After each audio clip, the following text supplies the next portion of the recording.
बिस्मिल्लाहिर्रहमानिर्रहीम। यौम हज या यौम अरफा, इसकी वजह तस्मिया, फिर इस दिन रोज़ा रखने की फ़जीलत, और फिर ये दिन सऊदी अरब के अलावा दूसरे ममालिक के अंदर रहने वाले अफराद ये किस निस्बत के साथ किस दिन ये रोज़ा रखेंगे, इस पर आप हज़रात के गोशे गुज़ार बातें करना चाहूँगा। सबसे पहली बात तो ये है कि इस दिन की वजह तस्मिया क्या है। अरफा की वजह तस्मिया के मतलब मुख्तलिफ़ अक़वाल हैं, जिनमें से मशहूर 3 अक़वाल आप हज़रात के मैं गोशा गुज़ार करना चाहूँगा। पहला कौल, हज़रत इब्राहीम अलैहिस्सलाम को 8 ज़िलहज्जा की रात ख्वाब में नज़र आया कि वो अपने बेटे को ज़बह कर रहे हैं, तो उनको इस ख्वाब के अल्लाह ताला की तरफ से होने या ना होने में कुछ तरद्दुद हुआ। फिर 9 ज़िलहज्जा का दोबारा यही ख्वाब नज़र आया, तो इनको यकीन हो गया कि ये ख्वाब अल्लाह ताला की तरफ से ही है, चूँकि हज़रत इब्राहीम अलैहिस्सलाम को ये मार्फत और यकीन 9 ज़िलहज्जा को हासिल हुआ था। इस वजह से 9 ज़िलहज्जा को यौम अरफा कहते हैं। ये उलमा का एक कौल है। दूसरा कौल कि 9 ज़िलहज्जा को हज़रत जिब्राईल अलैहिस्सलाम ने हज़रत इब्राहीम अलैहिस्सलाम को तमाम मनासिक के हज सिखलाए थे। वो इस दौरान इनसे पूछते यानी जो तलीम मैंने दी है, क्या तुमने इसे जान लिया? हज़रत इब्राहीम अलैहिस्सलाम जवाब में कहते अरफ़्तु, हाँ मैंने जान लिया। आखिरकार दोनों के सवाल और जवाब में इस कलमे का इस्तेमाल इस जगह की वजह तस्मिया बन गया। फिर तीसरा इसके मतलब उलमा का कौल है कि हज़रत आदम अलैहिस्सलाम और हज़रत अम्मा हवा जन्नत से उतर कर इस दुनिया में आए, तो वो दोनों सबसे पहले इस जगह मिले। इस तारफ़ की मुनासबत से इसका नाम अरफा पड़ गया और ये जगह अरफात कहलाई। ये 3 मुख्तलिफ़ अक़वाल हैं यौम अरफा के हवाले से उलमा के। फिर अरफा और कुरान व हदीस, अरफा ये हदीस मुबारक की रोशनी के अंदर के इस दिन रोज़ा रखने की फ़जीलत, रसूलुल्लाह सल्लल्लाहु अलैहि वसल्लम का इरशाद ग्रामी है कि मैं अल्लाह ताला से उम्मीद रखता हूँ कि अरफा का रोज़ा 1 साल गुज़श्ता और 1 साल आइंदा के सगीरा गुनाहों का कफ़ारा हो जाता है। ये मुस्लिम शरीफ के अंदर रवायत है।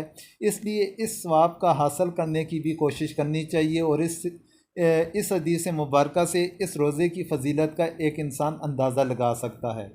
और ये रोज़ा रखना हाजी हज़रात के लिए जो हज करने के लिए जाते हैं, मैदान अरफात के अंदर बेनफ़्स नफीस मौजूद होते हैं, उनके लिए रखना मुस्ताहब नहीं, क्योंकि हज़ूर अकरम सल्लल्लाहु अलैहि वसल्लम ने जब हज अदा फरमाया था उस वक्त उन्होंने रोज़ा तर्क किया था, रोज़ा नहीं रखा था। तो इसलिए हाजी हज़रात के अलावा बाकी लोगों के लिए इस रोज़े की फ़जीलत बनती है। फिर यौम अरफा ये किस दिन रखा जाएगा? यौम अरफा सऊदी अरब की निस्बत के साथ रखा जाएगा या हर मुल्क अपनी निस्बत के साथ रखेंगे?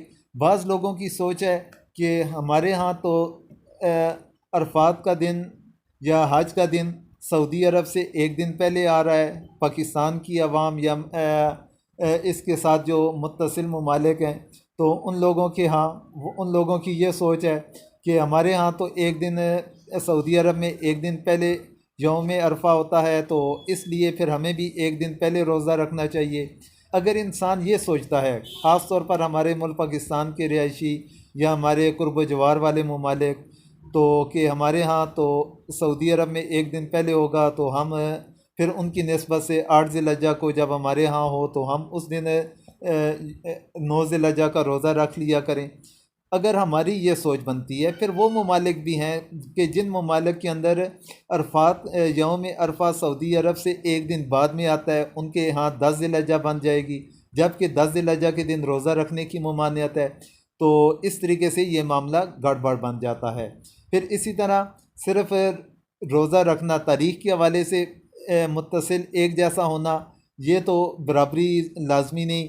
अगर इंसान उसमें बराबरी चाहता है, तो फिर दूसरी तरफ भी तो देखा जाए कि जिस वक्त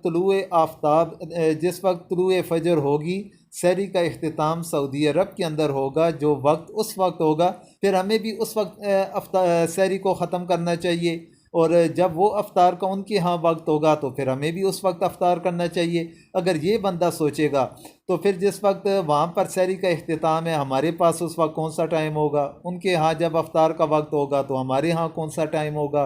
बाज़ ममालिक के अंदर उस वक्त उनकी सहरी के वक्त रात का वक्त होगा, किसी के यहाँ उनके अफ्तार के वक्त दिन का वक्त होगा, तो ये सारा मामला गड़बड़ बन जाता है कि हर मुल्क अपनी निस्बत के साथ, कि जिस मुल्क के अंदर जो भी 9 ज़िलहज्जा आ रही है उस निस्बत के साथ अपने सहरी और अफ्तार के औकात को मद्देनज़र रख कर इस दिन रोज़ा रखे। यही बेहतर तरीक़ाकार और उसलूब बनता है। उम्मीद है कि मेरी इन सारी बातों को अच्छे अंदाज के साथ समझ गए होंगे। आखिर के अंदर दुआओं की दरख्वास्त है और अल्लाह ताला से दुआ है, अल्लाह ताला हम सब को अमल करने की तौफ़ीक़ अता फ़रमाए।